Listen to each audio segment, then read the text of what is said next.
आयुर्वेदिक सरल ज्ञान में आप सभी दोस्तों का स्वागत है।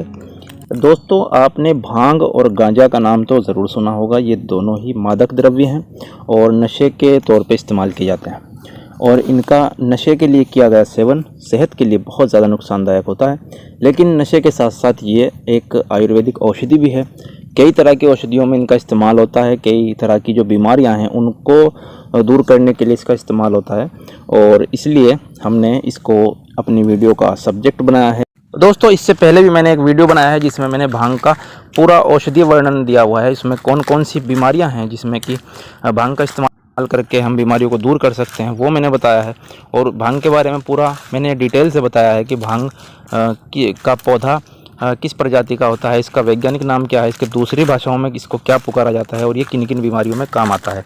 तो ये सब देखने के लिए मैं यहाँ पे आपको डिस्क्रिप्शन में एक लिंक दे दूँगा, उस पर क्लिक करके आप वीडियो पे जा सकते हैं और उससे फ़ायदा उठा सकते हैं। आज की जो हमारी वीडियो का सब्जेक्ट है वो ये है कि भांग और गांजा में क्या फ़र्क होता है। ये दोनों चीज़ें एक ही हैं या अलग अलग हैं? अगर अलग हैं तो इनमें क्या फ़र्क है। और जो हमारे द्रव्य गुण विज्ञान के जो फार्मेसी के जो हमारे स्टूडेंट्स हैं उनको ये दिखाने के लिए कि इनमें क्या फ़र्क होता है और अगर उनके सामने भांग और गांजा को रख दिया जाए तो वो किस तरह से इसकी पहचान करेंगे, और इसकी जो एक छोटी सी डिटेल मैं आपको यहाँ इस वीडियो में बताऊँगा। तो सबसे पहले मैं आपको लिए चलता हूँ भांग और गांजे के पौधे की तरफ।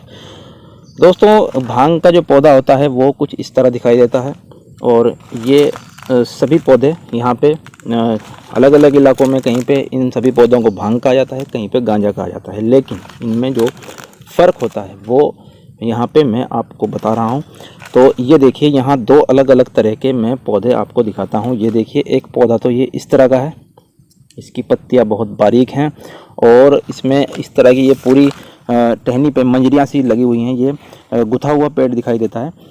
और ये दूसरा पौधा मैं आपको दिखा रहा हूँ, इसकी पत्तियाँ चौड़ी हैं, हरी भरी हैं और ज़्यादा हेल्दी पत्तियाँ दिखाई दे रही हैं। लेकिन ये पूरी तरह से गुथा हुआ नहीं है और ये थोड़ा अलग अलग इसकी पत्तियाँ हैं और इसमें फूल भी कुछ अलग तरह का लग रहा है, जैसा आप देख सकते हैं। तो ये जो है, ये दोनों पौधे भांग के या गांजे के पौधे हैं। इनमें फ़र्क है तो सिर्फ इतना कि एक पौधा जो मैंने आपको पहले बताया ये मादा पौधा है और इसको गांजा कहा जाता है, जबकि ये जो दूसरा पौधा है ये वाला, ये नर पौधा है और ये दोनों एक ही प्रजाति के पौधे हैं। और इनमें सिर्फ फ़र्क जो है वो नर मादा का है। मादा जो पौधा है उसको गांजा कहा जाता है और ये वाला जो नर पौधा है इसको भांग कहते हैं। अब इसके इस्तेमाल की अगर बात करें और इनसे निकलने वाले मादक द्रव्यों की बात करें तो गांजा जो है, गांजा जैसा कि आपको मैंने बताया, मादा पौधे को गांजा कहते हैं और गांजा इसलिए कहते हैं क्योंकि इससे गांजा बनाया जाता है। गांजा किस तरह बनाया जाता है, ये जो आप देख रहे हैं, ये इसकी जो मंजरियाँ सी हैं, ये जो टहनियाँ हैं, इनमें आप अंदर देख सकते हैं कुछ कलियाँ हैं और ये आने वाले टाइम में और ज़्यादा बढ़ जाएंगे और ये पूरा का पूरा पौधा इसी तरह गुथा हुआ सा दिखाई देगा। पत्तियाँ बहुत ज़्यादा छुप जाएंगी इन सब कलियों में, फूलों के बीच में।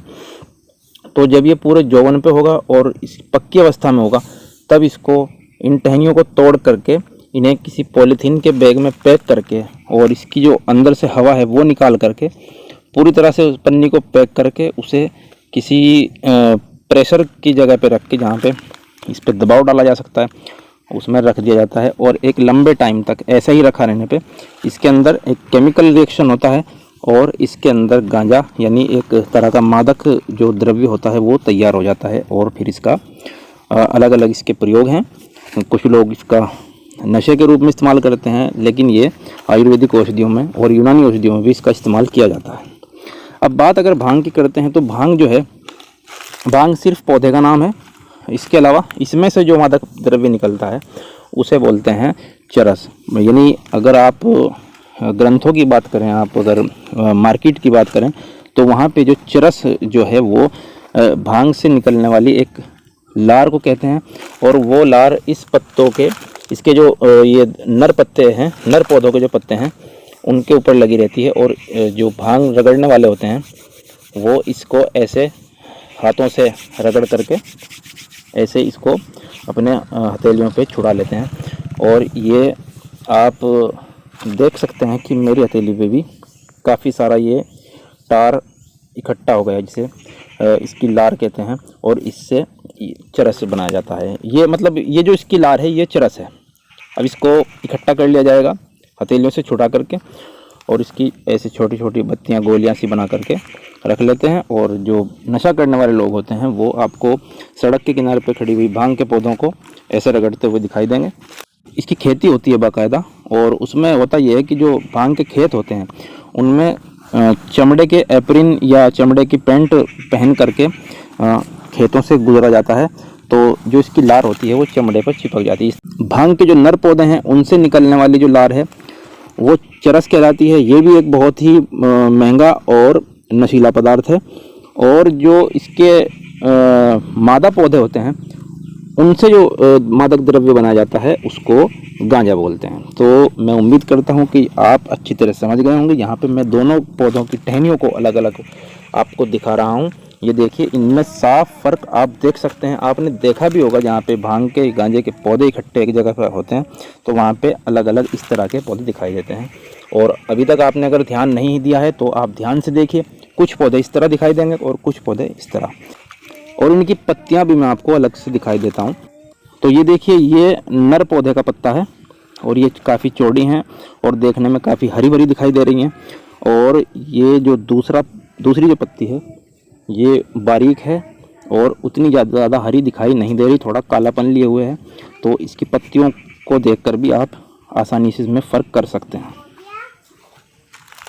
तो दोस्तों, इस वीडियो को बनाने का जो मकसद है वो सिर्फ आपकी जानकारी बढ़ाना है और जो आयुर्वेद के स्टूडेंट्स हैं उनकी नॉलेज को बढ़ाना है। और हम किसी भी तरह के नशे का सपोर्ट नहीं करते हैं। नशा सेहत के लिए बहुत ज़्यादा नुकसानदायक होता है और जितना हो सके आपको नशे से बचे रहना चाहिए। ये वीडियो आपको कैसा लगा हमें कमेंट करके ज़रूर बताएं, और हमारे चैनल को सब्सक्राइब करें, क्योंकि मैं इसी तरह की जानकारियों से भरपूर वीडियो डालता रहता हूँ जो आपके लिए फ़ायदेमंद हो सकती हैं। तो मिलते हैं एक नई वीडियो और एक नई जानकारी के साथ। तब तक के लिए जय हिंद, जय भारत।